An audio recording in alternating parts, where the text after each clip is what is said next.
75, notice of this meeting, its date, time, and place have been posted on the board's official bulletin board, and it has been delivered to the Record and Suburbanite newspaper, circulated in district at least 48 hours prior to the time of this meeting. Can I please have a roll call? Jeff Iceberg. Present. Juliana Lee. Here. Ms. Jennifer Mendoza. Here. Mr. Omar Pedraza. Here. Ms. Kelly Wilson. Here. Mr. Michael Spite. Present.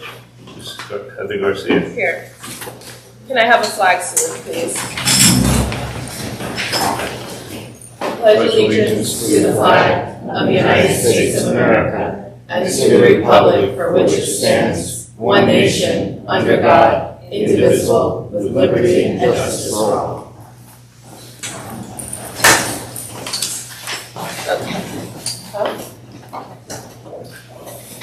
Okay. We don't have any informational attachments, correct? Okay. We're gonna hold that stuff for finance, but superintendent's report. Thank you. Good evening. Good evening. This start of the school year, we had a tremendous opening. This start, we had our students bringing incredible energy to the building. It's been a wonderful kickoff. We opened the school year with 2 professional development days with our teachers. We were able to achieve many tasks and training to get the year started off to a great start. Our back to school night program for our upper program is going to be on September 16th. Our lower program, back to school night, will be on the 17th. And we encourage participation. We did send out a communication regarding strategic planning. It's going to be the first of 3 different dates on 9/25, and we welcome anyone who wishes to participate to be there. That concludes our superintendent report. Okay, I'm going to move on to committee reports. Did we have a curriculum? Yes, we had a meeting where we observed a presentation about the multilingual learners in Norwood. Okay.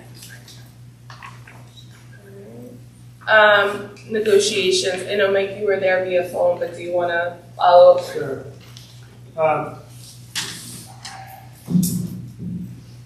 Okay, so at the point with our negotiations with our staff, we are in mediation. The first mediation session was held on the 4th. I was out of the country, but I was able to participate by phone for almost the entire time. We met from, I think we started around 5 o'clock, New Jersey time. We ended around 11 or so, New Jersey time. It was actually Friday morning where I was, but basically worked with the mediator, and a new session has been scheduled for October 28th, and we will resume mediation at that time.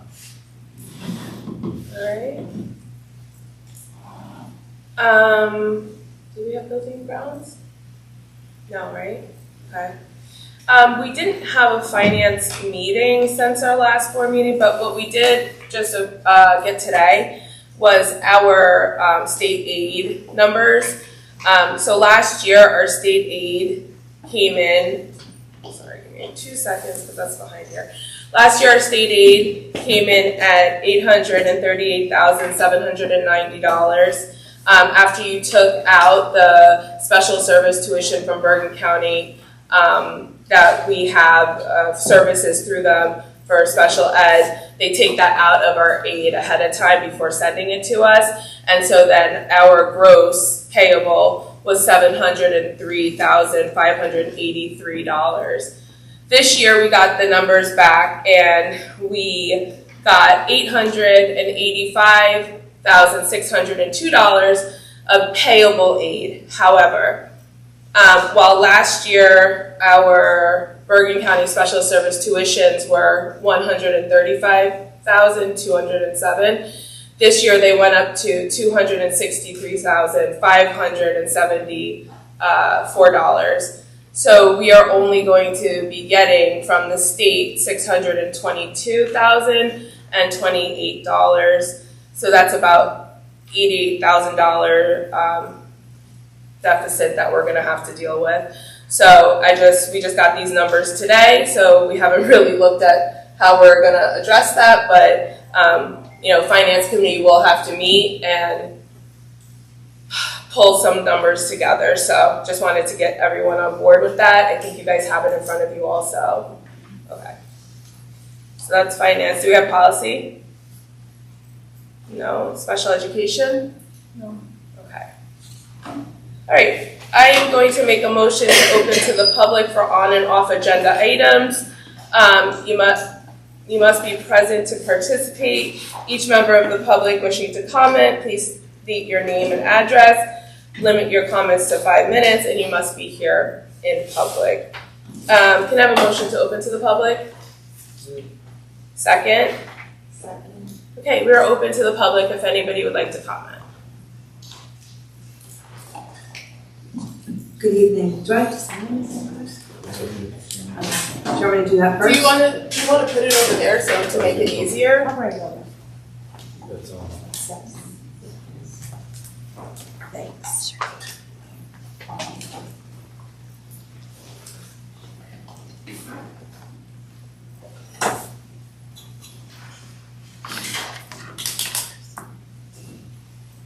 Good evening. My name is Nicole Hill. I'm president of the Norwood Education Association. I'd like to first start tonight by congratulating the 3 teachers who attained tenure since they haven't been recognized.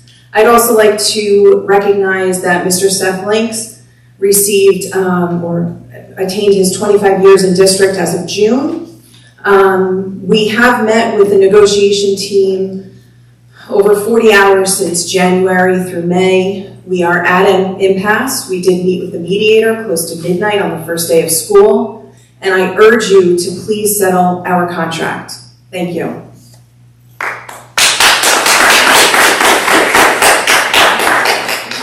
Anybody else wishing to comment can come up at this time.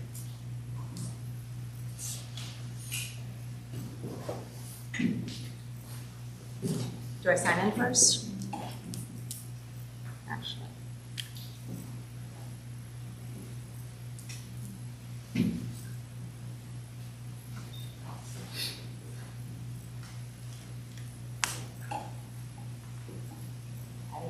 Narelle Hajmahalis, 80 Cobblestone Crossing. Did my time start? Yeah, go ahead. Okay, cool. So I want to talk a little bit about class size. On the first day of school this year, my daughter walked into her 8th grade lab science class and found at least 30 students in the room. That number now sits closer to maybe 28 or 29, but still 1 teacher and nearly 30 students. So to put that into the context of what's generally considered reasonable, I want to highlight a few key data points. So first of all, at Norwood, our historic student-to-teacher ratio is average 12 to 13 to 1, with the most recent reported data to the state showing 11 to 1. That's something this community should be proud of, and one of the reasons we chose to raise our family here. In addition, data from the National Center of Education indicate class size average for departmentalized instruction, which is classes like science, in New Jersey to be about 20. And in fact, the National Science Teaching Association formally recommends no more than 24 students per teacher in a lab class for both safety and instructional quality. Meanwhile, in New Jersey's highest poverty districts, the state actually mandates class size caps of 24 to ensure children can access an effective education. Why? Because decades of research prove that smaller class sizes, not surprisingly, are essential for critical thinking and problem solving. Exactly the skills 8th graders should be practicing in a science lab as they prepare for high school. So here we are in Norwood, not an at-risk, not a struggling district, yet our 8th graders are sitting in conditions that exceed the limits set for the state's highest needs schools. I did raise this concern with the school, and the response I received was that the administration is, quote, thrilled with the scheduling this year, claiming it, quote, will provide the best learning and support for students. However, I do struggle to understand how nearly 30 students in a science lab with 1 teacher provides the best learning and support. Regardless, I made the suggestion that an aid might be something to consider. This isn't just a scheduling inconvenience, it is a safety issue. Science labs are not like regular classrooms. And if something goes wrong in an overcrowded room, the liability falls on the district. And it's not only about the students, it's also about fairness to our teachers. And I say this not in theory, but from years of experience teaching a lab science class at Rutgers. I personally was not able to meaningfully and safely educate more than 18 undergraduate pre-med majors in one classroom. So I cannot even imagine what this looks like at the middle school level with nearly 30 teenagers. We all want passionate, high-quality teachers in Norwood, but with classes of this size, it is not possible to give each student adequate attention. It is not possible to monitor safety, and over time, this creates frustration, exhaustion, and burnout. Teachers who feel unsupported, disengage, or worse, they leave. And when that happens, it's our children and our community who pay the price. And beyond safety and fairness to the teachers, there's performance. Overcrowded classrooms directly impact learning outcomes. Outcomes that appear publicly on state report cards, and outcomes that importantly drive value for homes in this town. So tonight I'm asking the board and the administration, please take a close look at class sizes. I understand constraints exist, and this is not the only class this year with more than 24 students, but I urge you to prioritize classrooms where safety is most at risk and to find solutions. Because overcrowding in a lab is not only dangerous, it undermines the quality of education we expect, it puts unfair strain on our teachers, and ultimately it continues to threaten the foundation of what makes this community strong. Thank you.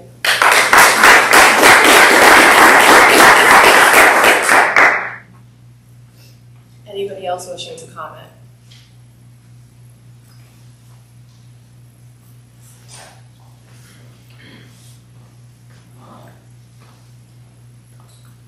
Anthony Fascino, 287 Summit Street.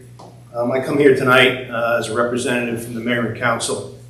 We're hearing a lot of chatter in our community about concerns with the school regarding several topics, one being the referendum, another one being the exorbitant amount of legal fees that the school seems to be taking on, over $200,000 since the beginning of the year. And the biggest concern that our community is having is why we haven't settled our contract with our staff.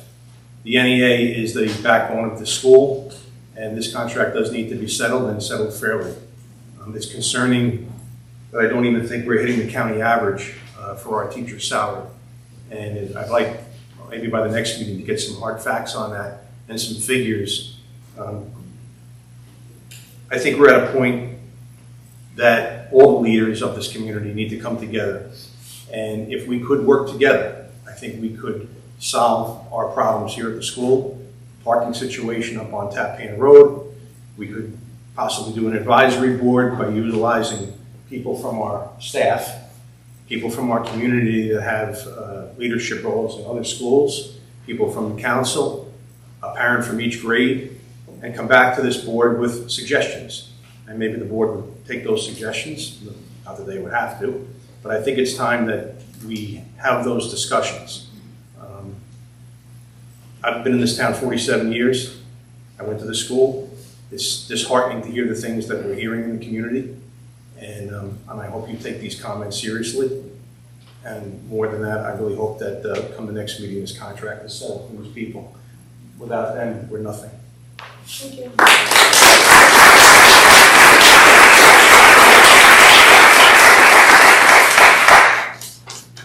Anybody else that would like to comment?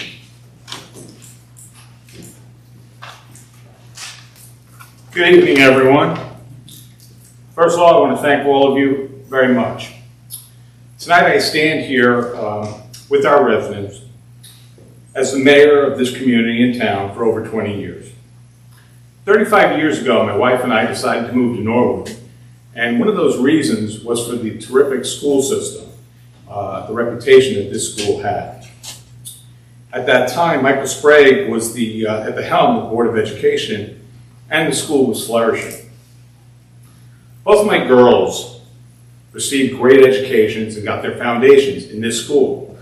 And they went on to college and graduated at the top of their classes, are living very successful lives now. And it's all thankful to this school. Our teachers are the best in the valley, and they give their best for our children. And we need to take care of them as well. The education of our children is the foundation of the future. With our school struggles, our entire community struggles, feels the impact, and it's not enough to simply recognize these problems. Oh gosh, I need my glasses, I apologize.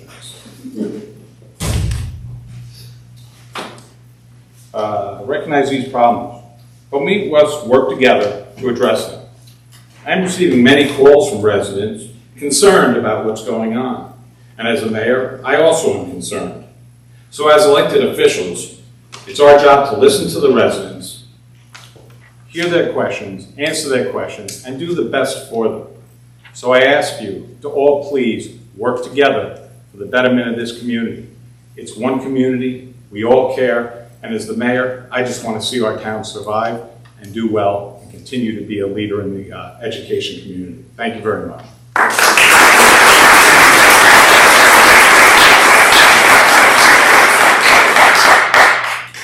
Would anybody else like to comment? Going once? Going twice? Okay, I'll make a motion to close to the public. Second? Who? I'm sorry. Can we get a second? Okay. Yeah, yes, go ahead. I'll let you. Okay. Sorry guys, just give us 1 second.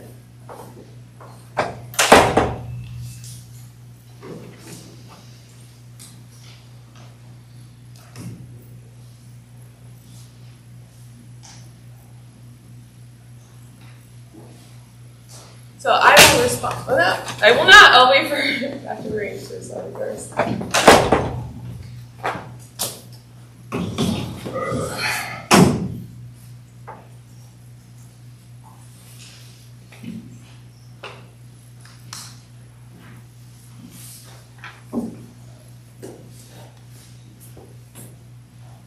Just give me 1 second, please.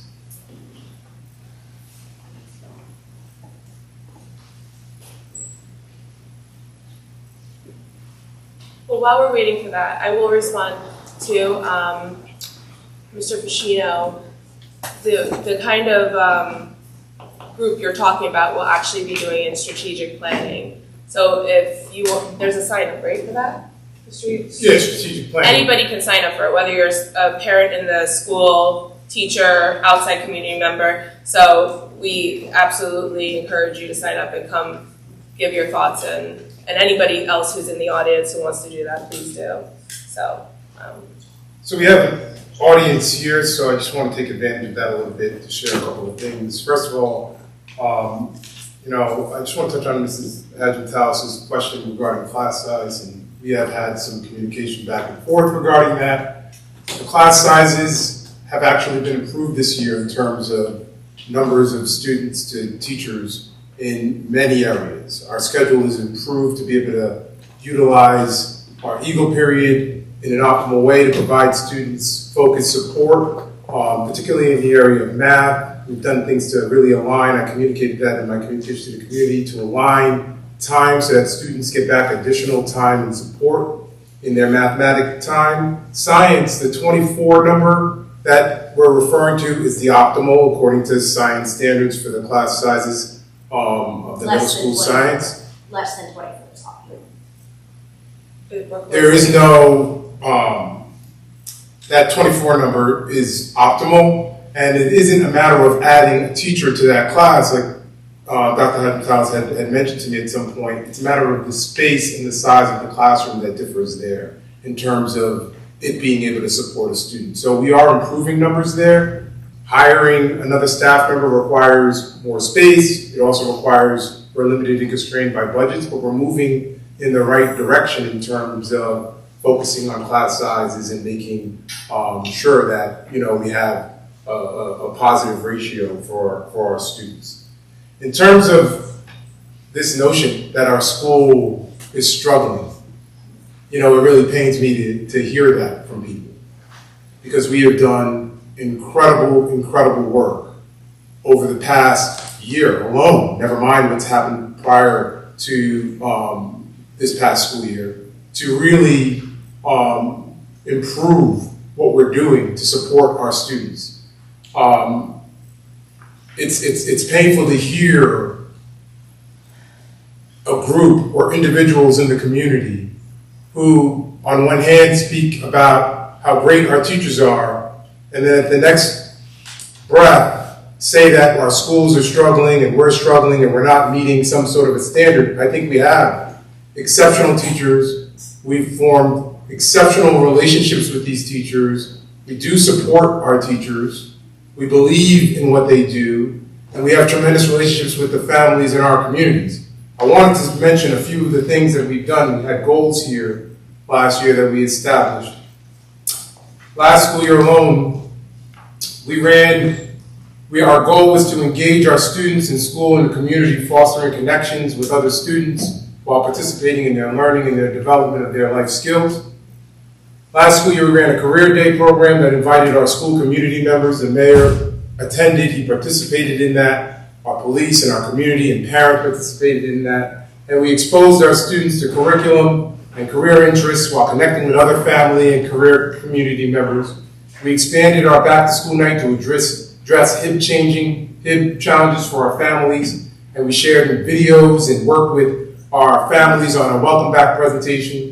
We established preschool disabled program, allowing our students to enter their home schools and others to transition back to NPS. You know, this inclusion didn't only benefit the learning on the development and the life skills of the students in the program, but it benefited all of our students in our community who now are able to interact with and become accepting of other students with disabilities with whom they otherwise would not have had contact with.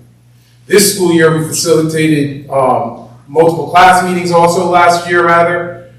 We called on our students to partner with us to be active citizens to ensure that the school community are safe for all. We also contacted parents seeking their collaboration to continue reinforcing this message we shared with their children at home. We encourage students that we must maintain a standard of decency where we are good to one another and support one another and show compassion for one another and be inclusive. We facilitated a rock, paper, and scissor activity last year for grades 5 through 8 in our gym, where students played with each other with beaded necklaces. The team building exercise followed in a talk where we spoke with students about being kind and accepting to one another. The game was designed to encourage our students to play with as many different students as possible to win the most necklaces, and our faculty, our staff, our administration also played with our students. Our upper program used Eagle's Nest as a dedicated advisory block designed to foster meaningful relationships between students and adults in the building. During that time, our students met regularly in small groups with a consistent staff member to engage in community building activities and social emotional learning and open dialogue. The structure supported our students' stronger sense of belonging and it encouraged student voice. It helped to ensure that every student had a trusted adult in the building that they could connect with. We emphasized on attendance last year, and we communicated it to families. We recognized that the consistent presence in the school is essential to academic and social growth. As part of this commitment, we closely monitored students' attendance patterns, we partnered with families, and we engaged students through relationship building efforts in a meaningful programming that encouraged regular participation in our school community. We formed a Big Buddy program. Twice last school year, we paired students with the upper program and the lower program students during an extended homeroom that participated in engaging activity around SEL and literacy. Our lower program students enjoyed a week of school-wide literacy activities with Read Across America. The upper program students and the lower program students partnered with the PTO during October's Week of Respect, and we had the Lead You program that was brought in by the PTO. And it was a positive group of teaching, artists who creatively engaged our students, and educating them in the power of, being leaders within themselves. Our school social worker and our SEL specialist supported students' emotional growth through classroom lessons and cultural diversity, inclusion in the second and third, fostering empathy and respect for each other. In the 4th grade, we had weekly lunch bunches. Right? They're working with that in my son's school as well, and my son is participating in those. They help to build peer connections where students who feel left out were able to come together in these lunch bunch sessions. We developed SEL teacher kits to assist educators by offering practical resources to integrate SEL into daily classroom routines.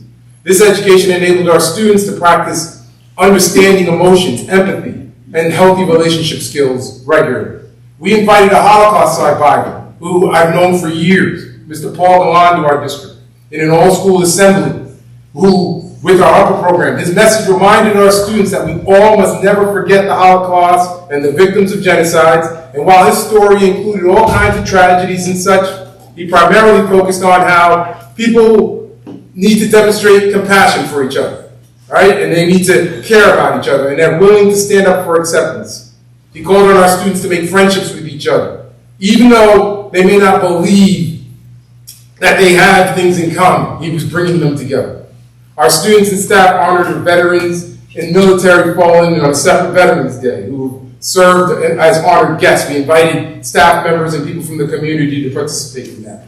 And that program, again, inspired pride in the members of our community who have sacrificed to keep us safe and free. We partnered with the KPC and the PTO to celebrate the Lunar New Year. With the faculty and staff and our students, the KPC provided our faculty and staff with lunch and, traditional red envelopes explaining the Lunar New Year and the sweet treats they shared with students. Our faculty and staff and students participated in Black History Month assemblies. The 3rd and 4th grade students shared their musical performances in 2 songs. Students were treated to reading of Maya Angelou poem and, by one of our students, and the assembly allowed students to learn ways to honor Black History Month in their community. And that program further continued efforts to encourage acceptance, community, and relationships among students. The students and faculty and administration teamed up together. We were partners. We raised over $1,200 for the victims of the Pasadena wildfire. We all thanked our parents, and we reached out to our community who contributed to that. Faculty and staff participated in an underground spirit week, where our teachers came to us and asked us if we could have some fun and do some enjoyable things together, and if we could partner in that together. And our students played detectives throughout the day trying to figure out what the themes were. I remember bringing a flower pot water as my drinking vessel. We applied for, we were approved for a grant for $77,000 for a preschool playground to make it accessible to kids with disabilities. That playground has been finished, it's completed, we put up our fence now, and now our students who are challenged in accessing our playground are now able to do so. Our upper program, we also proudly staged a full scale, we had our community come out for our performance program, and we saw all kinds of community members fill this APR to enjoy that. Our second goal last year was for our faculty and staff administration to really get into the focus of instruction and learning for our students and how we would access that. The district established a robust multidisciplinary support plan that did not exist before. It did not exist. And the best implementation interventions and support for students struggling academically, behaviorally, and social emotionally. The MTS team is coordinated by a team of building administrators, school counselors, interventionists, CST members, and special education and general education teachers. They all came together and worked together as a team to help support our students. The teams met regularly, including parent meetings to review and analyze data and monitor student progress towards specific SMART goals. Interventions are delivered both inside and outside of the classroom, and we learned how to implement that to best support our students. We aligned our MTSS framework. We individualized meetings, learning the needs of students through differentiation, and we worked with our families to be able to achieve that for our students. The district established PLC and data team meetings. The district partnered with Enjoy Math, Bill Jackson and Makoto Yoshida, to provide teachers with professional development in the area of, math, fact fluency. The lower program introduced new math progress monitoring tools, universal screening, to identify students who struggle with rudimentary math concepts in K through 4. The upper program and the lower program administered LinkGate, ELA math benchmarks in grades 2 through 8 at 3 different times throughout the school year to measure student progress toward grade level standards as delineated through the New Jersey learning standards. Teachers participated, and we encouraged a greater participation last year in our Northern Valley Curriculum Center Professional Learning Academy. The district established and we developed an evaluation guide for all of our faculty and staff so they can better understand how they're being evaluated. The district established monthly reading specialists and principal meetings to organize school initiatives, analyze literacy data, and to monitor literacy intervention.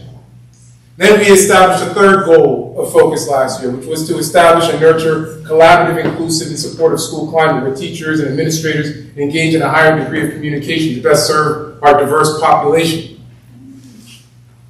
Our ability to deliver enhanced interventions had been possible through the Lincoln platform that we put in place and through our MTSS professional development. We provided our staff with a series of professional development focused on our MTSS philosophy on the October 12th in-service PD. Lincoln, the program that we're using, created a platform where teachers can collaborate. They can elicit common concerns. They can identify specific areas of target.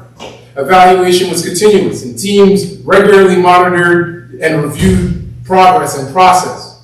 The evaluation included evaluating student plans, processes, assessment tools that staffs needed, and the resources in which to ensure continued growth and enhancement of their practice. Both programs collaborated to host a joint harassment, intimidation, and bullying information session for fourth grade incoming students, and for families to ease their transition to reinforce their commitment to a safe and a respectful learning environment. Additionally, we hosted a diverse collection of assemblies with guest speakers aimed at celebrating the differences and fostering belonging and building empathy within our school body. Our ESL program was enhanced. We enhanced the process of protocols, communicating multilingual language programming and progress. We hosted a parent ESL night in late April. We developed an ML progress report here that are completed and uploaded in the real-time portal and at the close of each market period. The district established a superintendent advisory committee to communicate and discuss key aspects of the school climate and culture and build an environment of collaborative discourse. We facilitated an open scheduling meeting where we invited all of our faculty to come in and talk to us, to contribute ideas and provide feedback regarding the master schedule from their perspective to best serve our students. What do you guys want us to do with the master schedule? They spoke about the Eagle period, and we brought that change to our teachers, and we worked over the summer tirelessly to ensure we had a positive schedule based on the support and the information we received from our teachers. The district established a paraprofessional forum where we brought in our paraprofessionals and allowed our paraprofessionals to communicate with the district administration and provide us with solutions to problems of their practice. The district created a one-day Norwood teacher orientation that didn't exist before, where new teachers were certified, were trained in the district, and we building protocols after attending the Northern Valley Coalition Center teacher orientation, and we invited our union leadership to break bread and enjoy lunch with us as we did so last year. All of our new district staff members were assigned mentors and buddies to support their first year in the district. We staffed the new building. We invited them to brown bag luncheons, which acted as an informal and collegial training during lunch periods where we could sit and meet with teachers and kind of introduce them into the district because they were new. Our upper program and lower program focused on adult SEL. We sent a letter to the teacher. We did a hot chocolate bar for our staff and celebrated their success. We did a you've been mugged and a turkey hunt. We brought in donuts when we could. Norwood's special services resource site we focused heavily on. We launched a centralized hub to support the staff and families in understanding and navigating the special education process. To better communicate with parents of preschoolers who are exiting New Jersey early intervention system, the NPS Parent Resource Training Planning Conference site was launched. The CST navigation sheet was designed to clarify and streamline Norwood Public School special services policies and procedures. Special services forms were developed and we revised and streamlined to enhance the efficiency and consistency across processes. We streamlined our internal student at-risk assessment procedures and processes.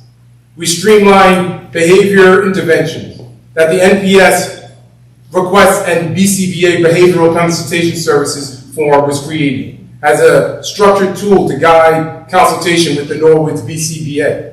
In order to support our inclusive mindset and make informed decisions about specialized instruction and interventions for children with disabilities, the Child Study Team participated in a 4-part training series designed by the New Jersey Coalition of Inclusive Education. We had Michelle Gardner here to lead our opening day, and she had an academy afterwards, and we said, you know what, we think this is really important that our Child Study Team attends and participates in that training. We sent our teachers to that. We also sent our phys ed teachers to that so that they can learn an inclusive mindset in phys ed for our students.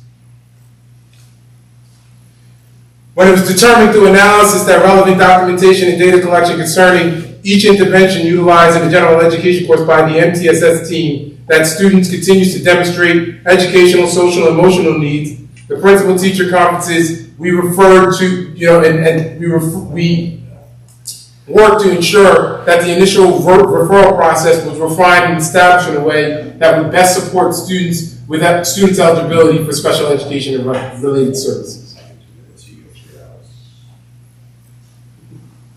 To strengthen and improve quality and improve student outcomes in NPS, PSD, and MD classrooms, targeted professional development was provided to those staff in specific, including special educators, related service providers, and paraprofessionals as appropriate.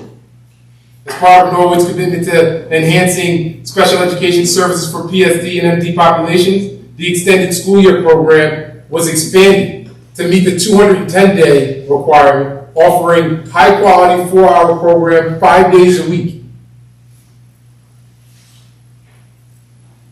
We literally built programs here that allowed us to shift from having 28 out-of-district students to this year starting with 19 students, which brought back a check that we were writing before of $1 million to the out-of-district placements. We were able to return that money to our school district.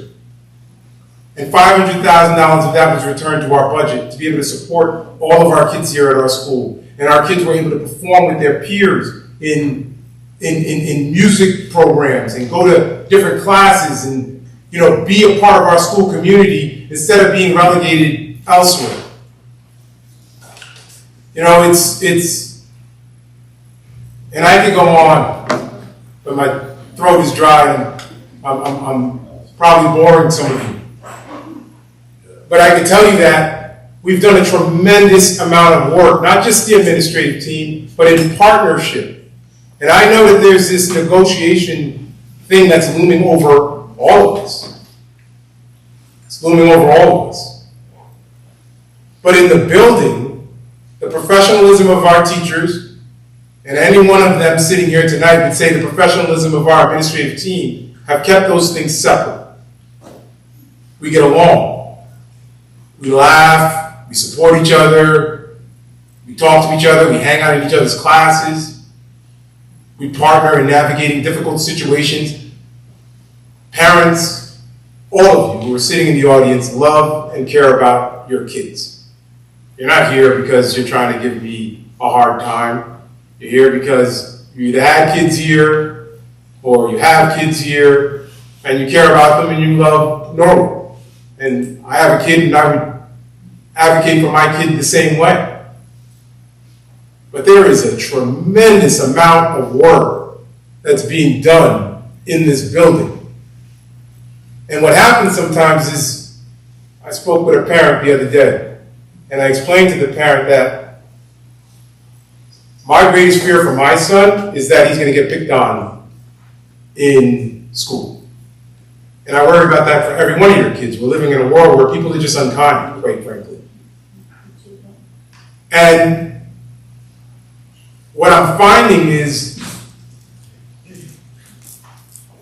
what discourages me most about, and I'm just going to be frank, and it may not apply to any of you, it certainly doesn't apply to any of you, but what is most concerning to me about my son's circumstances and what concerns me about that bullying piece is that there are adults who are bullying other adults. And I'm seeing that on social media. And I'm being bullied myself, and I get paid to be in this position. This is my job. You Google on AI what the definition of being a superintendent is, it brings with it stress, It brings with it scrutiny. It brings with it all of the challenges that I've met since I've walked into this community. But the resilience that I've developed over it is great. I feel good. I've learned a lot. But the fear I have is that if adults are willing to bully me, and they're the models for their children, that's what brings me to great concern for my kid. Because you have an administrative team and teachers who climb out of bed every day and work really hard for your kids. And some of the things are out of bounds. Now, if I haven't made clear all of these things that we've done, I've tried. I've said them at board meetings. I've talked too much, and Ms. Mendoza told me to shut up one day. We've made clear that we're doing these things here. But if people want to email me and consume me, with some of the hurtful attacks as opposed to, the meat of what we're going to do to continue to take what I think is not a struggling district. I think we're doing great. And make it better, then that's great. But there's about 680 parents, 690 who feel we're doing the right thing. And then the others, I need to work with you to show you that we're going to bring you along. I'm willing to listen. I'm not discounting Dr. Adventaz's talk about our classroom size and such, which are only improving and have only gotten better and are great in certain subject areas. And yeah, you struggle a little bit in other areas, but there is some constraints and budget constraints and everything else. We care deeply about these kids. I walk through the hall and I know your kids' names. I'm a superintendent. I don't know who my superintendent was when I was in high school or kindergarten.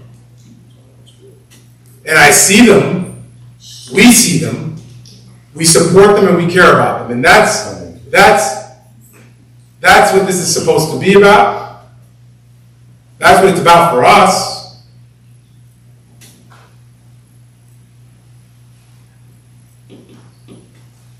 If you ever want to reach out and talk, I'm here. But we're going to continue to do the work. Thank you. Okay, I just want to add a few things. Thank you for all of that information.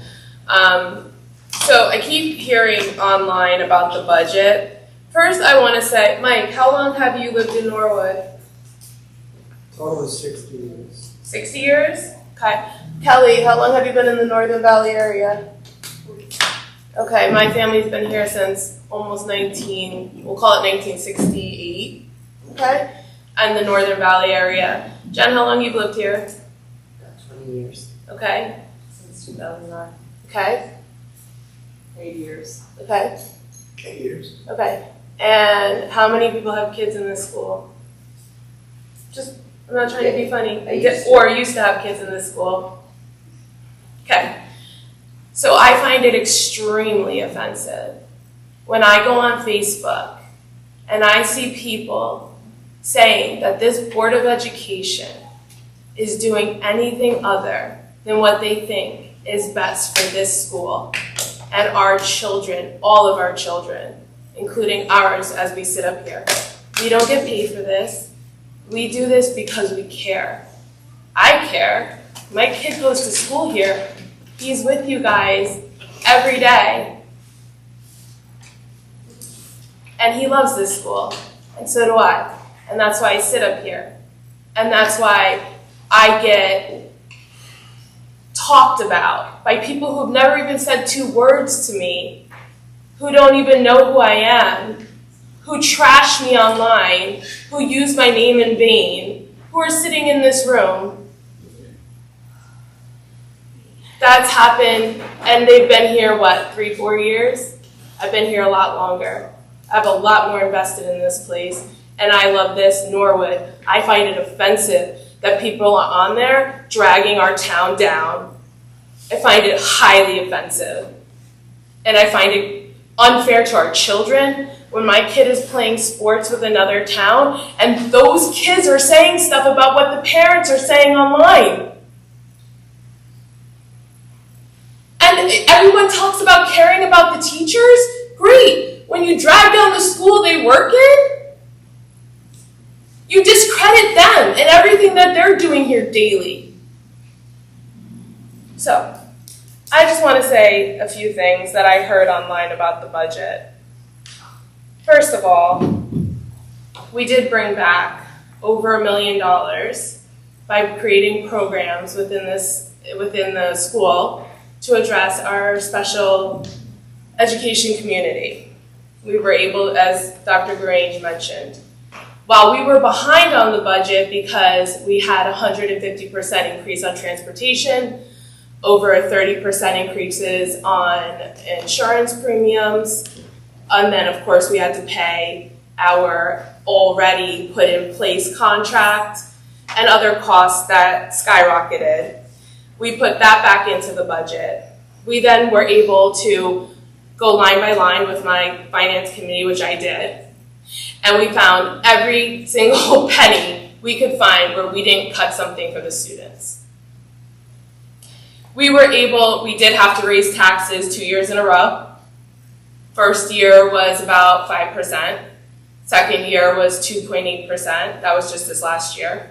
We did raise taxes, and we didn't want to, but we did as little as possible. And we were still able to find a way to come in lower than even what the town raised taxes as.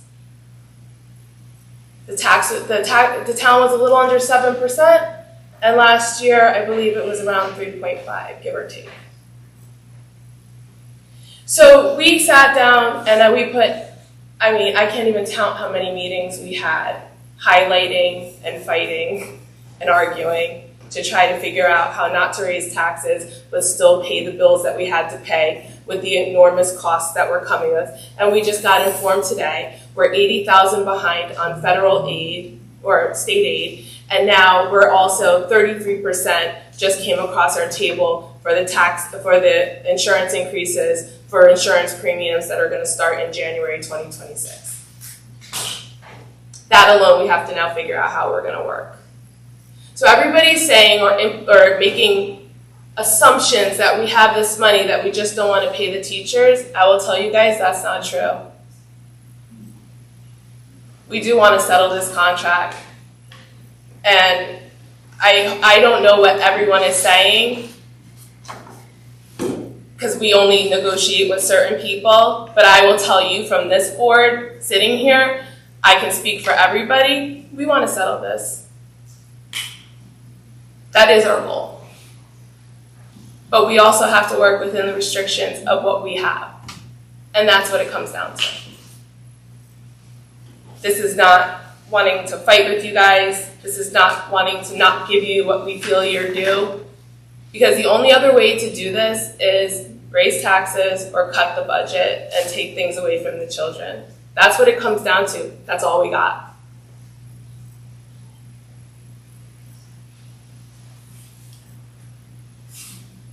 I would just ask people, before you make assumptions and write things online and use anonymous and change your name to a different anonymous and rewrite them and we know it's you because the spelling is the same, I would just ask that people please find out the information and do some research and ask questions before you go after people like us who are in your community and who are fighting for these kids in this school and are doing the best they can with what we're given. And it's unfair because the things that are said are awful. And those same people stand there and smile with us and talk with us while you sit there and say things about us. And we're parents in this town too. It's awful. It's just awful. And I'll just comment on the referendum. One last thing on the referendum. The referendum, we found a way to do and make it zero tax impact. And being that it's zero tax impact, we actually may be able to give about $25 back to everyone. I don't know if anybody feels great about that, but it is some money coming back once it's said and done. But we're able to do over $6 million in projects that this school needs.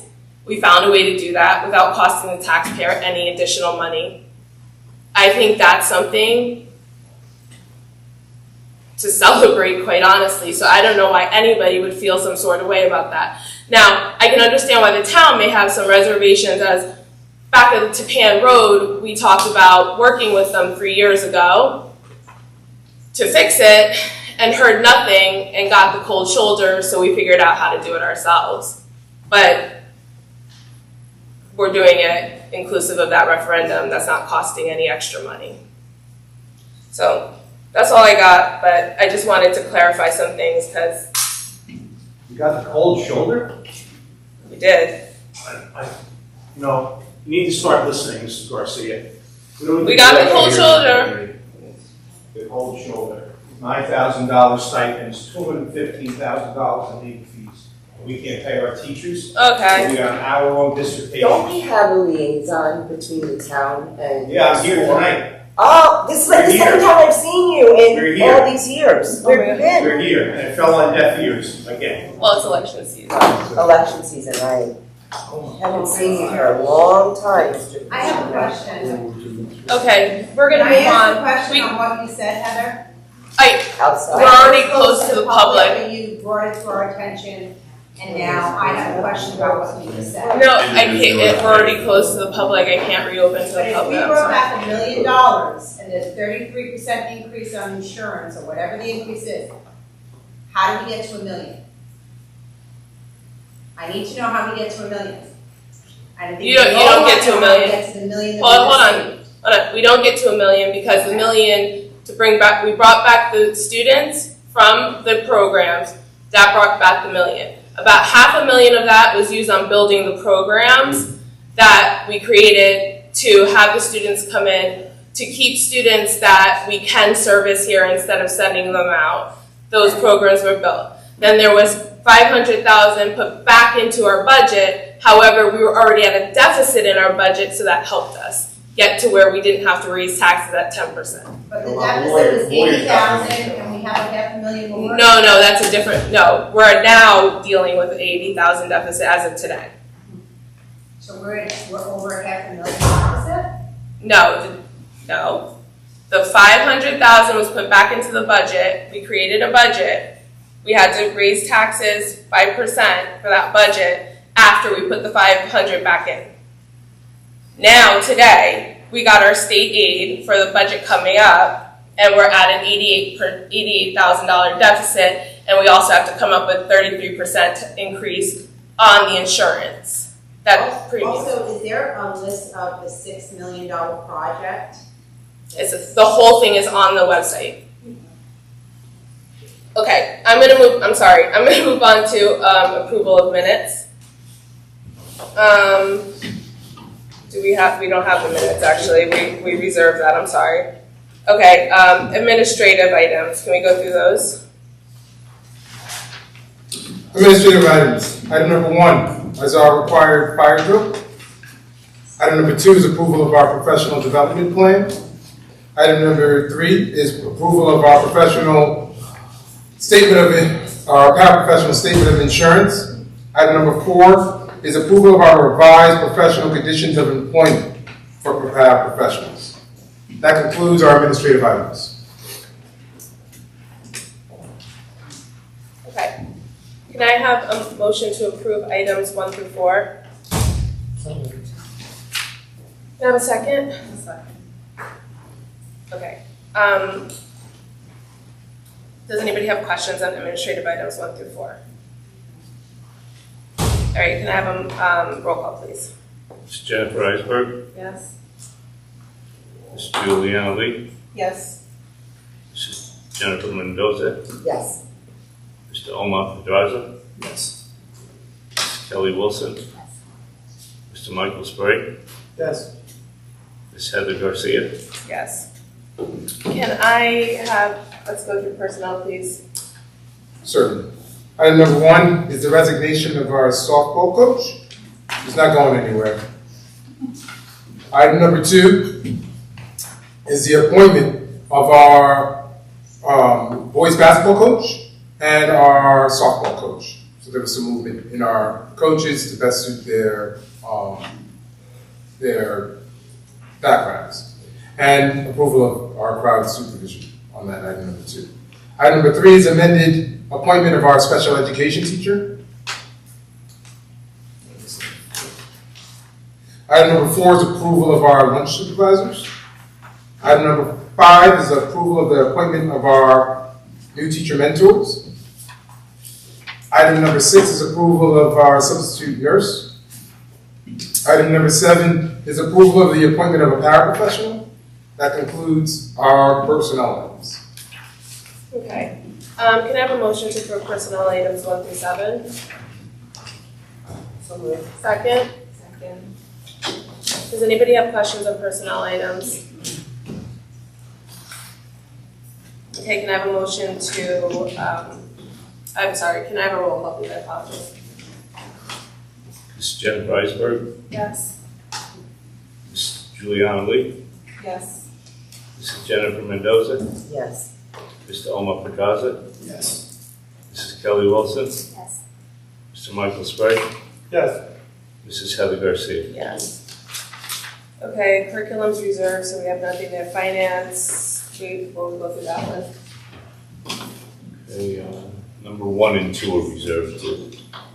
That goes next. Number 3 is budget transfers. Those are transfers to make sure there's no negative. Can There you were pull no that closer, because I during the don't month. think it's coming. There were no transfers during the month anyway, but the report is there. Number 4 is occupational therapy service. That's a required service for special ed, and it was anticipated in the budget. Item number 5 is speech and language services. That's a required service for special ed students. This was also anticipated in the budget.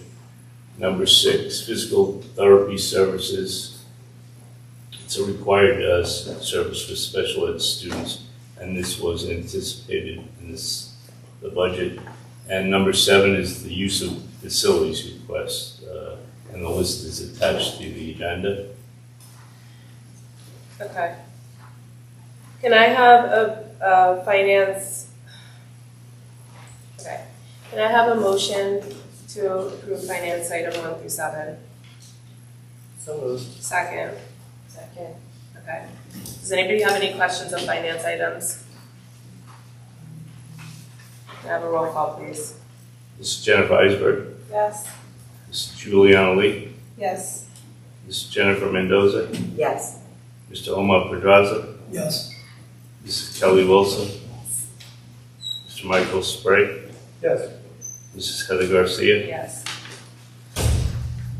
Okay, I'd like to open to the board for any new and old business that they may have. I have a few things. First of all, the first Bergen County School Board Association meeting of this year will take place on the 29th. And the subject will be school finance. On the 19th, I will have my first Board of Directors, the New Jersey School Board Association Board of Directors meeting. And the following day, I'll be in Trenton to attend a county leadership meeting. As far as comments that were made tonight, I will just indicate that to this point, neither the board nor to my knowledge the association has been making public comments as to the details of negotiations, and I don't intend to start.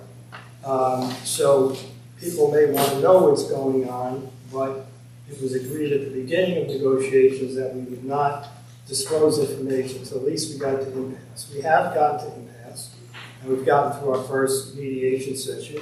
But again, it's not the board's policy to negotiate in public. So I intend to hold on to that if we're confronted at some point by the association in terms of specifics, then obviously we'll respond. But I don't really see the purpose in doing it otherwise. So what people may be hearing may not be accurate. I think you just have to have faith in the process.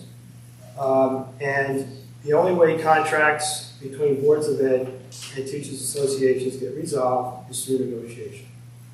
And I've been here a long time. We've had some relatively easy negotiations. We've had some very difficult negotiations. I was in one time where the teachers actually voted to strike. But ultimately, we were able to resolve the contract. So I don't anticipate we're going to get anywhere close to that this time. We agreed to meet 4 times. We then extended that to a 5th time before either side could declare an impasse. After the 5th meeting, the teachers did declare an impasse.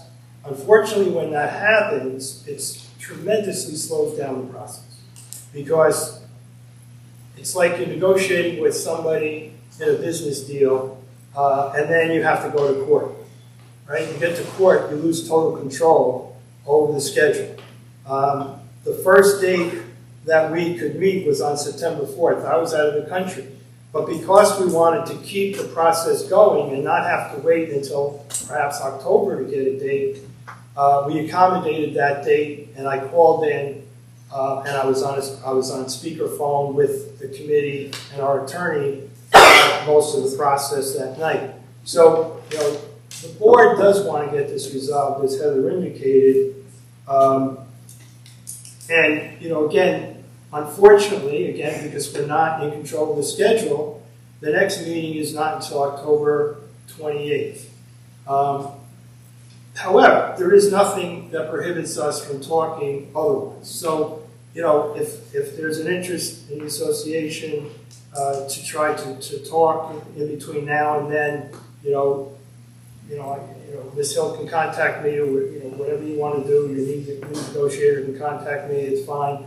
But again, unfortunately, right now we're just into the process where it slows down, and we don't really have a control over how fast we can move through the process. But at this point, I think there's certainly a tremendous interest on the part of the negotiation committee to get this matter resolved. Excuse me, I'm sorry.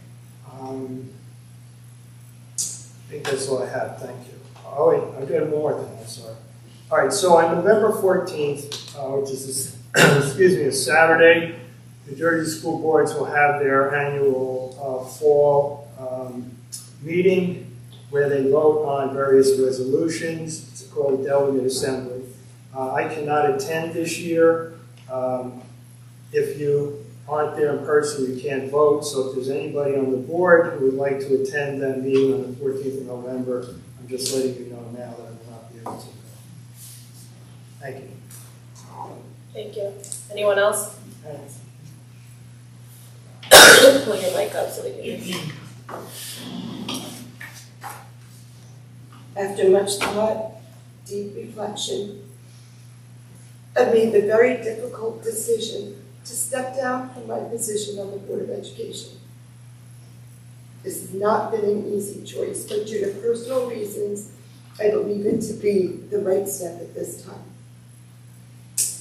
Serving on the board has been an extremely meaningful experience. It's been both an honor and a privilege to be entrusted with this responsibility, and I'm deeply grateful for the opportunity to work alongside such dedicated, passionate individuals who care so deeply about our students, staff, and community. To everyone who supported me throughout this journey, thank you. Your encouragement, trust, and collaboration have meant more to me than words can express. Though I can no longer serve in this role, my commitment to our school remains as strong as ever. I will continue to support the important work of the superintendent, the board, and our incredible educators. And I will always be a champion for the well-being and success of our students. I will carry with me the relationships I've built, the lessons I've learned, and the pride of having had the chance to serve. Thank you again for allowing me to be a part of this important work. Anybody else? Okay, I'll make a motion to close this meeting or adjourn this meeting at 8:17 PM. Can I have a motion? Second. Okay, we are adjourned at 8:17. Thank you, everyone.